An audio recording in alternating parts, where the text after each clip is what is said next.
Good afternoon, ladies and gentlemen. I am Mark Destiny, and this is the Wrestling with Destiny WWE Raw Review Show. Monday's episode of WWE Raw was the halfway point between WrestleMania 37 and WrestleMania Backlash. So this is usually when management starts filling up the card for the upcoming pay-per-view. After not appearing last week, Bobby Lashley returned to the Red brand to address the WWE Universe and the man who would challenge him for the WWE Championship in 3 weeks, Drew McIntyre. Speaking of McIntyre, he teamed up with Braun Strowman for a rematch against Mason TBar after last week's bout saw the former Retribution members unmasked. WWE act like it was a surprise who was under the mask, but anyone with a memory knew that this was Dio Madden and Dominik Dijakovic the whole time. Let's take a look back at everything that happened last night on Monday Night Raw. Be right back with you after the introduction. Hey, the original Gangster. And I'm stopping by to tell everybody to check out Wrestling with Destiny podcast on YouTube with Mark Destiny. The original Gangster is coming by to tell you, tap in or tap the fuck out. Peace. No. Looking for the news, I'm the one you need to see. AEW, NXT, and WWE. In and out the rope so we can keep it in the ring. For the business, I'm like gravy because it turned me to a fiend. I super kicks it to your HBK 97. From the same city as Knoxville, Cincinnati, where I'm rapping. 1, 2, 3, then you won't last. You are tuned into the Wrestling with Destiny podcast. Welcome back. Instead of starting out the show with a long-winded promo segment like it usually does, WWE jumped right into action this week with Mason TBar taking on McIntyre and Braun Strowman. The former members of Retribution kept the masks off but introduced face paint to their look, which looked a lot like the Ascension or Legions of Doom. It's funny how they fired those guys, did nothing with them when they were great in NXT, just to give their look to another team that they probably going to do the same thing with. Nothing. When the Monster Among Men came out, he said this would be a handicap match instead of a tag bout so he could prove that he could do what Drew McIntyre failed to do last week. The Monster Among Men started off against TBar and began easily dominating his opponent. Mace came in with a burst of offense to turn things into his favor. The ref ended up disqualifying Mace and TBar when they refused to stop double teaming Strowman. This brought out the Scottish Warrior to make the save, which we all knew that was going to happen. We returned from a break to see the tag team match we originally promised taking place. Poor timing led to McIntyre taking Strowman down with the horrible clothesline. This led to Mason TBar winning by a countout. After it was over, Strowman powerslammed McIntyre to yell at him for not listening. Now, I really didn't care about this match. The whole dynamic of Braun Strowman saying, yeah, I'm going to go in this myself, blah, blah. I knew he was going to end up getting his ass whooped by TBar and Mace, and Drew McIntyre was going to come out for the save. I knew they was going to make it a tag team match after the commercial break, like they always do. And I knew they was going to lose this match. I didn't think they were going to lose by a count out, but I guess they want them to remain looking strong. But they haven't been looking strong, so I don't know why they did this. They should have just had them go over clean so Mason TBar can look strong instead of having them win by a countout. Ditching the mask was the best thing Mason TBar could have done. Now, they just need to get their original ring names back, and they should be set. Yeah, give them their names back. From a storytelling standpoint, this was almost the same thing we saw last week. No new ground was trodden, and nobody gained anything from the disqualification and the countout finishers. What helped was the physical exchange these superstars had between the moments of bad booking. This match was 4 powerhouses beating each other up, so it had some enjoyable moments. This was not a good segment, but this is on the people booking everything, not the wrestlers. Yeah, the booking is horrible, the storytelling is horrible. So I don't blame Mace TBar, I don't blame Braun Strowman, and I don't blame Drew McIntyre. I blame creative. That's simple, man. It's creative. They need to do better, man. I'm sick of saying it. Every time I gotta do a review show on WWE, I always gotta say the same thing about creative because they just suck, man. This Raw sucked, by the way. But to me, I didn't like it. If you liked it, kudos to you, but I didn't like it at all, man. This sucked. But you tell me what you think about this segment. Tell me what you think about this episode. Tell me what you think about Mason TBar looking like the Ascension and cutting a promo like the Ascension as well. Because that's, as soon as I saw that, that's the first thing that popped in my head. Like, damn, this reminded me of the Ascension. And the Ascension were great. But they ruined them. Let me know in the comments section. Remember, like and subscribe to the channel. Hit the notification bell so you can get all the wrestling content you want from me. I'll be right back. Next, ladies and gentlemen, I want to talk about this segment. The New Day, Damian Priest, Miz, Jackson Ryker, and Elias. The Miz and John Morrison, Elias and Jackson Ryker were in the ring for another episode of Miz TV. The A-lister bragged about his WWE Network documentary and his reality show. Once again, The Miz and Morrison took credit for Bad Bunny selling out his tour. I am sick of hearing about Bad Bunny. I don't care about Bad Bunny, and I don't listen to Bad Bunny's music at all. So I don't want to keep hearing about Bad Bunny. It was not that great, man. And it's over with. Stop, talk about something new. Jeez, for real, just cut it out. They tried to perform a song, which was stupid, but Damian Priest quickly interrupted them. The New Day joined him in throwing tomatoes at them while they were singing. Now, that was funny to me because it reminded me of something that would happen in the Attitude Era with the tomato throwing. But I'm just looking at Jackson Ryker, and I'm like, and Morrison, and I'm like, wow. Morrison is too good to be doing these stupid segments, man. Please break him away from The Miz. And Jackson Ryker, he should be a beast. He's good in the ring. He's decent with a promo. He got a fantastic look. Break him away from Elias, man. Damn. It's so stupid. But you know what happened next. We return right as the bell rang for a 6-man tag match. The Hills almost immediately cornered Xavier Woods to gain the upper hand. He eventually managed to tag Kofi Kingston and turn the tide into his team's favor. Having Morrison at ringside gave the Hills a slight advantage at times. Whenever the good guys had control for too long, somebody from the other team would interfere to stall their momentum. After everyone got involved, Woods was able to get the pin on Ryker with an inside cradle. I don't care about this. They need to do something more serious. I wouldn't even mind if they turned the New Day heel. For real. Turn them heel again, make them cap on everybody. They've been faces for a long time now. They need to freshen up, do a repackaging or something. So, I don't know, man. I really don't care about this. It's just a bunch of cheesy stuff going on. A bunch of corniness, a bunch of jokes. I don't want to see a bunch of jokes. I want to see a bunch of realistic fighting, realistic feuds. Stuff like that. Not this play around kitty stuff. The PG era needs to come to an end immediately. We all knew that the feud with The Miz and Damian Priest was going to continue, but this seems to confirm the feud with the New Day against Ryker and Elias will also move forward. Raw's tag team division is in thin right now, so it's a little surprising to see a non-title storyline when we haven't even seen AJ Styles almost since WrestleMania.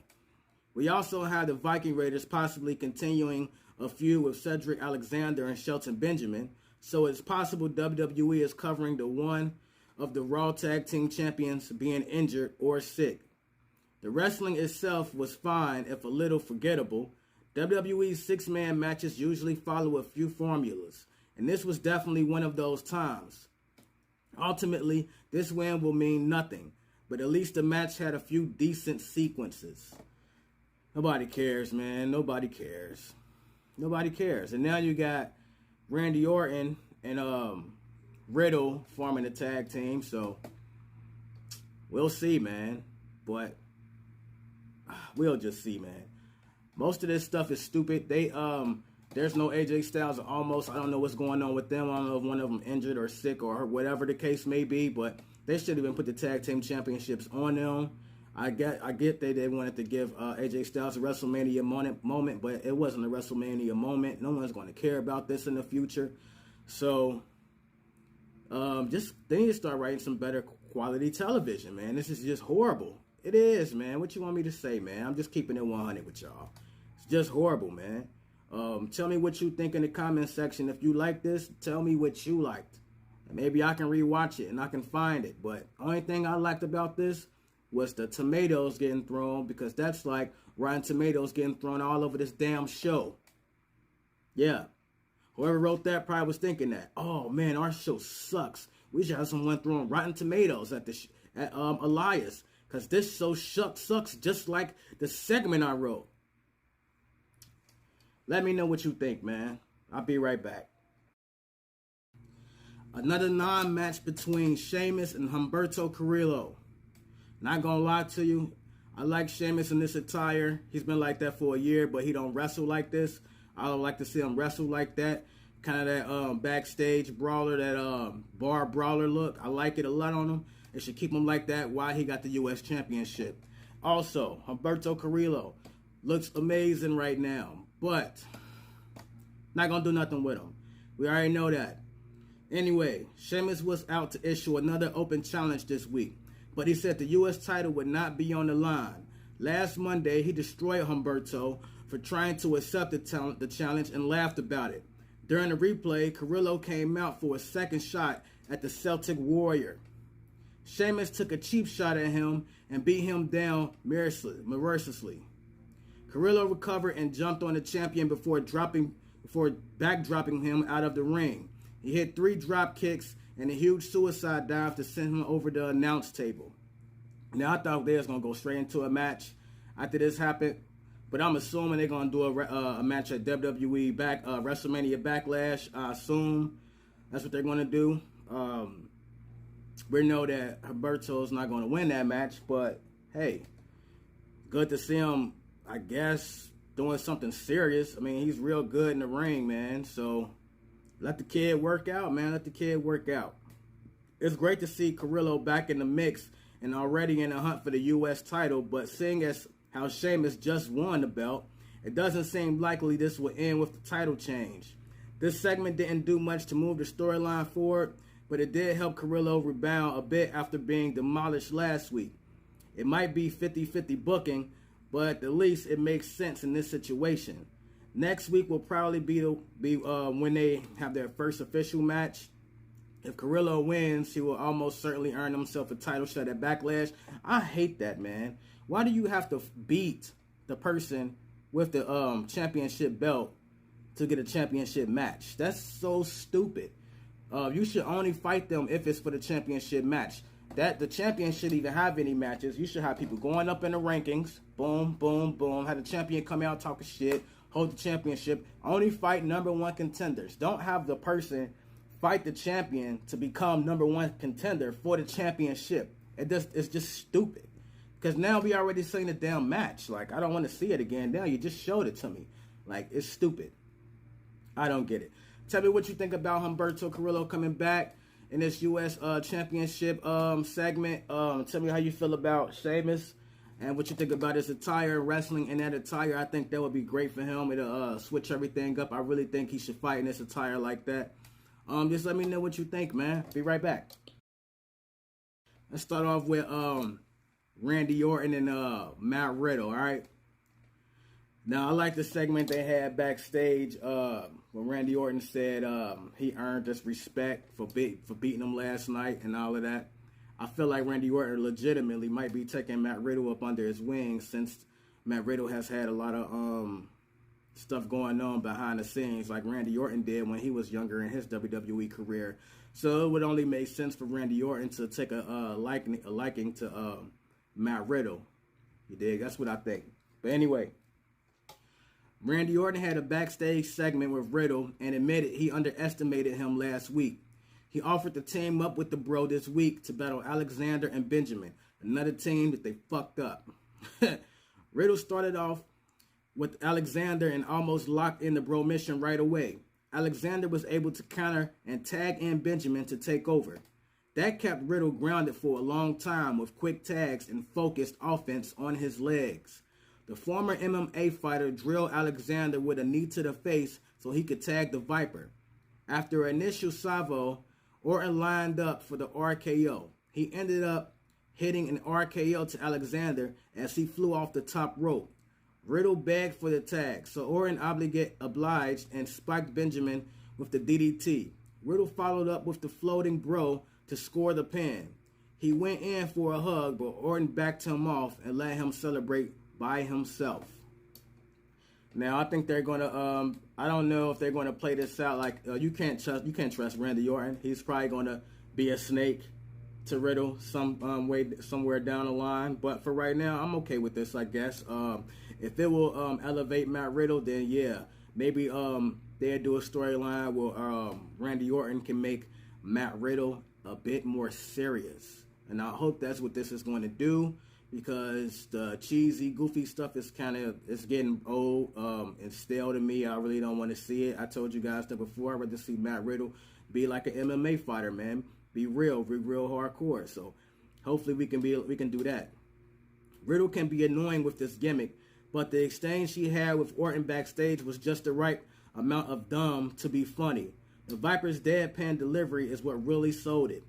Yeah, Randy Orton has got real good with promos. That match that followed was surprisingly straightforward. Orton did not turn on Riddle, and this wasn't an excuse to get revenge. He actually seemed to want to make this work, even if he finds the bro annoying. As usual, Alexander and Benjamin looked great. This was a solid match, and one for the better things Riddle has been involved in quite some time. One of the better things he has been involved in quite some time. Let me think about. Yeah, I guess so. Guess that's right, man. I guess that's right, because like I said, they've been watching him. So I assume there was something backstage, which makes sense. If he did do something backstage and then started watching him, Randy probably saw that and was like, "Come on, man, let me get him." And they put him with Randy, and I dig that. That's like Randy giving back, which he should be doing anyway at this point in time in his career. So I'm all for it, man. Tell me what you think about RK Bro. If you like it, give a thumbs up. You don't, give a thumb down. Leave a comment in the comment section. Remember, like and subscribe and share. Hit the notification bell. I'll be right back. Now let's get into something I don't care about, and I'm sure you don't either. Asuka, Lana, and Naomi versus Nia Jax, Shayna Baszler, and Rhea Ripley. Asuka and Shayna Baszler started off for their teams. Asuka grabbed Baszler by the arm and tried to make her tag out to Rhea Ripley, but temporarily backfired on her. Ripley ended up tagging in, and Asuka managed to get the upper hand. As soon as Lana took a turn into the ring, the Raw Women's Champion regained her composure and started dishing out punishment. Mandy Rose and Dana Brooke came out to watch from ringside, so Baszler tried to run them off. They threw a bucket of water on her. When Nia Jax tried to help her partner, she ended up slipping in the water a few times. We returned from break to see Lana make the hot tag to Asuka. The Empress knocked out Ripley off the apron with the running hip strike before going after the legal woman. Baszler, Jax ended up getting the win with the big leg drop. I don't care about this match. Man. The booking of these women are horrible. I don't know who's booking this shit. They need fired. Fire them like you fired the trash bag dude that y'all put the blame on. Fire them. Fire the person who's writing all this shit, because they horrible. The booking of everything we saw with Rose and Brooke was beyond moronic. Jax falling in some water was not nearly as funny as WWE wanted it to be. However, the 6 women in the match actually put on a decent show when they weren't trying to make this onto a cartoon. Ripley and Asuka look especially aggressive at times. Also, the sudden turn Ripley into a heel since WrestleMania seems ill-advised. The WWE Universe likes her, and it's unlikely a live crowd would boo her right now. Yeah, I don't know why they did that. That was stupid, but you know, that's how it goes, though. That's how it goes, man. People you like, they want you to boo them because you like them. I remember there was a whole year, Rusev Day, and they wanted you to boo Rusev. Stop this pushing everything. So, tell me what you think about this match. I don't care about it. Didn't care about this segment. Where they're booking these women are super trash, horrible. What do you want me to say? I don't understand why they're booking them like this, but just tell me what you think. Now, Charlotte fucking Flair. Oh my God. Only person I know who can get suspended, don't know if this was real or not, and then come right back. Like she was never suspended. Stupid shit. Sonya Deville brought Charlotte Flair and the official she attacked last week into the ring. Deville reminded the Queen that she was suspended and fined, but she also said Adam Pearce rushed his decision and gave her the floor to give an apology. Charlotte started by apologizing to management and the fans before she got to the ref, Eddie Oringo. She specifically apologized for attacking him, and he accepted. He admitted that if he had seen Rhea Ripley interfere, she would have won the match. Deville says Charlotte's suspension has been lifted and announced her return to the ring tonight. The Queen stopped and demanded an apology from Oringo, the referee. He said he was sorry, and she gave a glib smile before telling him to hold the ropes for her as she left. Pearce saw them backstage and expressed his anger that Deville would do this behind his back. Later in the show, Deville booked her former bestie Mandy Rose to face the Queen. Shockingly, the Golden Goddess was able to get in a lot of offense early in the match. A close call with the official almost cost Charlotte. The Queen was able to get the win, but she was still irate at the ref for almost costing her the victory. Oh, man, I don't know what they're doing with Charlotte. Maybe they made her came back from the stuff that Dave Meltzer said about her, and they was like, oh, she's feeling depressed about it all. Let's bring her back. I don't care about this, man, and I'm telling you, I don't know what to do with Charlotte. They just done so much with her. I think they just burnt her dry. Like no one cares. There's people who do care, but I'm not one of them people. I'm tired of seeing Charlotte. She can be gone for forever and I won't care. Like, I don't care, man. Too many title reigns. She's just been on the show way too much. She get way too many opportunities. It don't matter if you turn her heel. It don't matter if you turn her face. I still don't want to see her. I just don't, man. I just don't. Deville has been showing sign of wanting to make a play for Pearce's job for weeks. And his fighting started to be a bigger part of the ongoing story. This could lead to some interesting moments in the coming weeks. The segment with Charlotte and the ref was good. It let her be the pompous heel she has become and allowed Deville to show a few of her true intentions. Rose has consistently been improving in the ring ever since she got to the main roster. Being able to hang with Charlotte in this bout, move for move, shows how far she has come. This bout wasn't long, but it did enough to tell the story it needed to tell. I don't care. I don't care, man. I don't care. I don't care. To the main event. Drew McIntyre versus Braun Strowman. The main event of the night saw Strowman and McIntyre meet for a singles match.